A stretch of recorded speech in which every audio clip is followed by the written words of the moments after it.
but needed to look up the address where the victim was found to drive to it, and he drove his boss there before it was getting too late. It was getting very late in the night, close to sunrise, and it started raining as he pulled up. They get to the apartment building, and with a couple of hours still to spare, Z makes his way up in the elevator.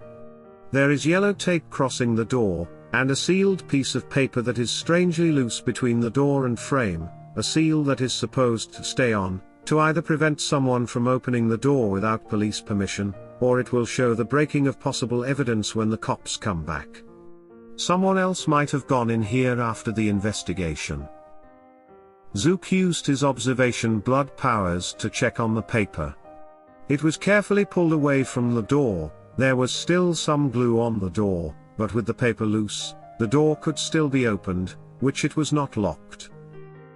The feeling he got from the paper was of caution, irritation of the sentimental value of something, and a feeling of loss in general.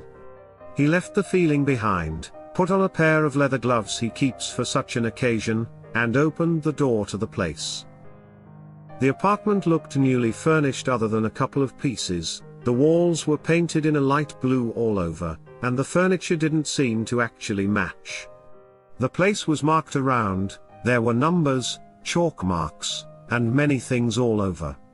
There wasn't currently much evidence to see, most of it was likely with the cops in bags, and he wouldn't be able to look at any of that without being especially risky. Looking around, he sees a 2-bedroom, 1-bathroom place, and a few pieces of new furniture, but much of it did not look very used, other than the bed. There was a queen-sized bed with sheets and blanket that were pulled off and gone, the frame, and the mattress still there. There must have been some evidence to check on from the blankets. Zukail turned on his heightened sense of smell and could smell fingerprinting dust, chalk, cat litter, and cat, or cat hairs. Looking around, he does find the litter box, with no marking on it, other than it was used but the cat wasn't in the apartment. Looking around, there were only a couple of new lounge chairs. The couch in the living area was satin most, it had the scent of sweat and sex, likely used a few times by the victim, but he wouldn't know yet. The coffee table had no magazines, but some cup stains. There was a stationary bike in front of the TV, that smelled like sweat, old sweat. The kitchen had an empty sink, dryer rack had a few sets of used dishes drying, not taken as evidence. The fridge had 4 unopened bottles of champagne. Z put the name of the brand in his notepad. It did not look like a national brand. 3 unopened bottles of peach schnapps, 2 unopened bottles of whipped cream vodka as well, which he also noted, unknown on the days of the takeout food, but a variety of meal plans, Chinese, a couple of fast food burgers, and 2 pizzas of a national chain. One had sausage and pepperoni and other had bacon and pineapple. He liked the girl's style. He thought it was fairly unique, but he didn't know the stigma about pineapple on pizza, and he didn't eat pizza over his years when he ate anyway. A few slices were gone from each pizza. Next, he makes his way to the bathroom where the body was found, hoping to get something from where the body was unceremoniously left to drain, wasting the blood in the tub. Walking over, he used his investigative abilities to sense what happened. He checked one side of the tub but got nothing, the other gave him a sense of the situation. She was carried over to the tub as she was nearly dead, and he could tell she was lovingly placed in the tub. This did not seem like an accident. The body was laid down in the tub, and she was bitten on the thigh once again to puncture the feeding wound already there. She was meant to die. He could get a partial sense of the killer. He was ashamed that he needed to do this, the urgency was there, and he could partially get even the feelings of the attacker. If there was enough of the feeling of the being he was trying to get a read on, he could sometimes get an aura of that attacker or even know what type of creature it was, a vampire like himself, a human, or worse, but he was unable to get such a feeling here. The subject was somehow vague to his perceptions. Using his past reading of books in mind, he did some more checking around. He checked the air vents for anything, the back part of the toilet, but there was nothing.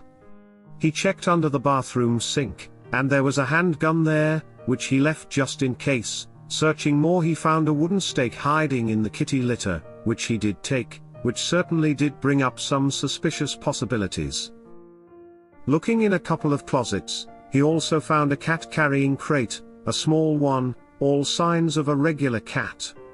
He also searched around for personal items, pictures, paintings and books. He found only a few, no books, no pictures of her being happy with another person. He realized he would need the blanket or sheets to investigate those to get a better psychic sense of the killer, but again they would be hard to gain as evidence being in the precinct already. He wasn't sure how much he'd be able to pull from them that he hasn't been able to gather at this point, other than possibly if she was lovers with the vampire in question, since there was a stake involved. He seemed to get most of what he could from the apartment and was about to head off when he heard some scratching sounds at one of the windows. It was raining outside, and Zook made his way to the window. It was one that had a fire escape metal walkway on it, and there, scratching at the window frame, was an orange and black striped tabby cat, wanting to get out of the rain. He goes into the bathroom and grabs a towel, gets back to the window, and slides it open to a seemingly frustrated and probably a little upset cat. He grabs it before it can jump inside, pulls it up, and dumps it in a towel, as it starts making crazy noises, not thrilled at this turn of events. He brings it to the bathroom, and into the tub. He uses his blood power ability to see if the animal is a special type of animal, another one of his that does not take blood for him to use, and it looks like a regular one, from what he can tell. Using the light amount of his ability to speak to animals with a blood power, which also takes no blood to fuel, he starts to try to speak to the cat as he dries it off with a towel. I'm sorry, cat. Its eyes dart up to his eyes, as he begins to meow at it to speak to it in its language. I did not mean to be that rude. I needed a drying thing to try to help you. The cat looks back. You can talk to me. How can you talk to me? Can humans do this? It is strange, but I do like it. The nice lady that lives here never talks to me like you are talking to me, even when I tell her that she needs to do things. You are not the lady that lives here, where is the human that takes me around to new places so many times? I hope she did not leave without me this time. She is no longer alive. The cat asked. Oh, what does that mean? Well, have you ever stopped a mouse or bird out there? Pointing out the bathroom window. And it was not able to breathe anymore, bleeding and not moving? That is what happened to the human who lived here. The cat replies in a more somber tone. Oh, that is sad. She was my human, she was nice, she gave me sweet foods, and real soft food sometimes hard strange tasting foods too. Water and a sort of white water that was, what is the word? I don't know, white water and it tasted different, a good different. Are you going to give me sweet foods and feed me real food? Z giggles. Ha, you're human. Well, it depends on some things. I do not often have pets around. What sort of things can you tell me? Zook brings the cat and towel into the living room and puts them both on the couch. The cat rolls a little bit more on the towel to help dry off. The cat continued to meow and stare at the thing that can talk to it, a new sensation. I can tell you some things about the nice lady. I don't understand the things she was saying like I am understanding you, but she was nice, but the man she saw sometimes was not very nice. I was not able to be around when he was around. The nice lady and I would often sit on the couch there, watching the metal thing over there. It says, moving one of its paws to the TV. I didn't understand any noises coming out of that either, but she would pet me sitting there, and sometimes on the bed. Sometimes there were a few sleep times before the man would come over, and she wanted me to stay away when he did. It was the only time she wanted me out of this place. It was also getting very early in the day, late at night, and he only had maybe an hour still open to get back home. Do you know her name? What did she call herself? Did you see what happened to her with the man that came here? No, the nice lady did not tell me these things, and the humans talking to her said many different things I did not know. I did not see the man in here with her. Sometimes they did some mating. I could tell that the smell of the couch or bed sometimes was strong after they did, and I did not stay in the bed when they did that. Sometimes I sat in the chair. Zukail needed this cat. Okay, I will feed you and give you nice food if you come with me. What did she call you? He takes a look at the collar around its neck. It said Fluffers, which there was no way to translate in this sort of communication. The cat meows back. Many things that she said were strange, but I do not know. She said the words, no, eat, out, friend, sleep, fluffer. She said no, loudly, bunches of times. That must be my name, no. Zook told the cat. You need to get into the carrying thing so I can take you to my home. Are you a boy or girl cat? The cat meowed back. I am a girl cat, but can I not just walk by you? I do not like that thing. Zook doesn't often deal with pets. I guess so, we should not bring it anyway, just follow me out of here. I sleep for a long time during the day, so I will have some of my friends help you. I will have them get food, litter, maybe a couple of toys. The cat showed a strange smile on its face. Oh, that is very nice of you. I sleep a long time during the day also. I will call you human, but you aren't. You do not smell like one. He answers. No, I am not human, I have not been for a long time. The cat felt much drier from the towel and got up. Well, okay, you sort of smell like the man that comes into the place when I am not supposed to be there. I'm not sure what that sort of smell is.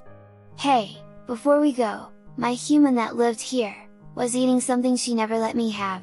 It is in the weird box where she keeps her food. Can I try some? What stuff do you mean?